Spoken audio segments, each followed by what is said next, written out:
कालू नाम के एक कौवे की है। कालू एक छोटी सी चाय की दुकान चलाया करता था। एक रात कालू अपनी दुकान पर चाय बना रहा था कि तभी अचानक वहाँ एक बहुत ही डरावनी भूतिया टूनी चिड़िया की आत्मा आती है। इससे पहले कि कालू कुछ समझ पाता, वो भूतिया चिड़िया की आत्मा कालू को उसकी दुकान के साथ उठाकर हवा में उड़ते हुए वहाँ से ले जाने लगती है।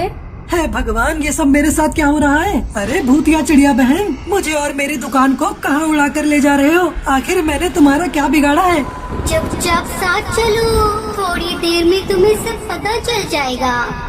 थोड़ी देर के बाद वो भूतिया चिड़िया की आत्मा कालू को लेकर एक गुफा के अंदर चली जाती है। कालू देखता है कि वहाँ बहुत सारी भूतिया चिड़िया की आत्मा पहले से बैठी हुई थी। हमने तुम्हारी चाय की बहुत तारीफ सुनी है, इसलिए हम तुम्हारे हाथों की बनी हुई चाय पीना चाहते हैं। चलो जल्दी से हम सभी के लिए गर्मा गर्म चाय बनाओ। उसकी अजीब बातें सुनकर कालू को बहुत आश्चर्य हुआ, लेकिन अपनी जान बचाने के लिए वो फौरन चाय बनाना शुरू कर देता है। थोड़ी देर के बाद चाय बनकर तैयार हो जाती है और कालू कौवा एक एक करके सभी भूतिया चिड़िया की आत्मा को चाय का प्याला पकड़ा देता है। कालू के हाथों की बनी चाय पीकर सभी भूतिया चिड़िया की आत्मा खुश हो जाती है। वाह वाह, क्या बात है, ये चाय तो बहुत ही स्वादिष्ट है। सच में कालू, तुम्हारे हाथों में जादू है। तुम्हारी चाय पीकर बड़ा मजा आ गया। उसके बाद भूतिया टूनी चिड़िया की आत्मा कालू के बहुत बड़ा चाय का कप देती है। चलो कालू, तुम इस कप के अंदर जाकर खड़े हो जाओ। हम भूतिया चिड़िया की आत्मा तुम्हें ये जादुई कप का तोहफा दे रही है। ये जादुई कप हमेशा तुम्हारी मदद करेगा। ये सुनकर कालू बहुत खुश होता है और फौरन कप के अंदर जाकर खड़ा हो जाता है। देखते ही देखते वो कप हवा में उड़ता हुआ कालू के घर पहुंच जाता है। तभी कालू की पत्नी वहाँ आ जाती है। ये देखो, ये जादुई कप मुझे जंगल के भूतिया चिड़िया की आत्मा ने दिया है। फिर अगले ही पल उस कप के ऊपर तेज रोशनी प्रकट होती है और देखते ही देखते वो कप एक बड़े घर के रूप में बदल जाता है।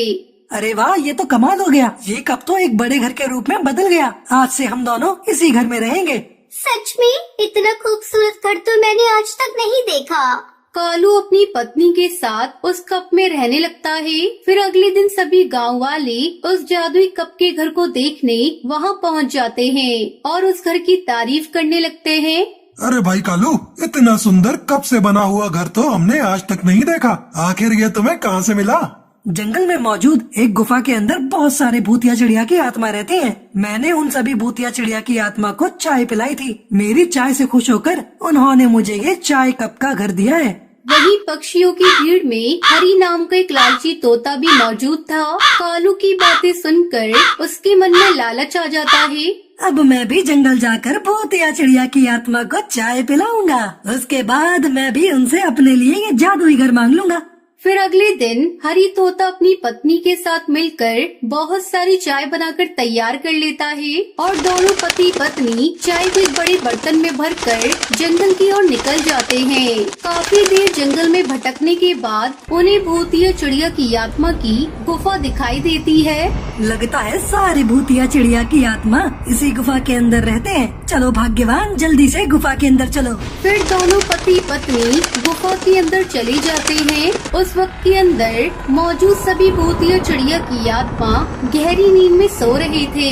तभी हरी तोता को गुफा में ढेर सारे सोने के सिक्के दिखाई देते हैं। ये देखकर दोनों के मन में लालच आ जाता है और दोनों जल्दी जल्दी सोने के सिक्के उठाकर अपने थैले में भरने लगते हैं।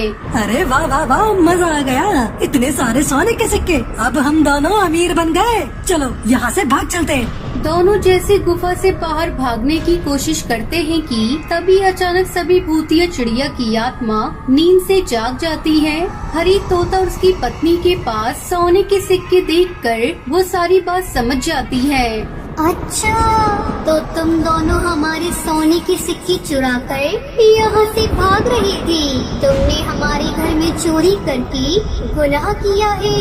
अब हम तुम्हें इसकी कड़ी सजा देंगे।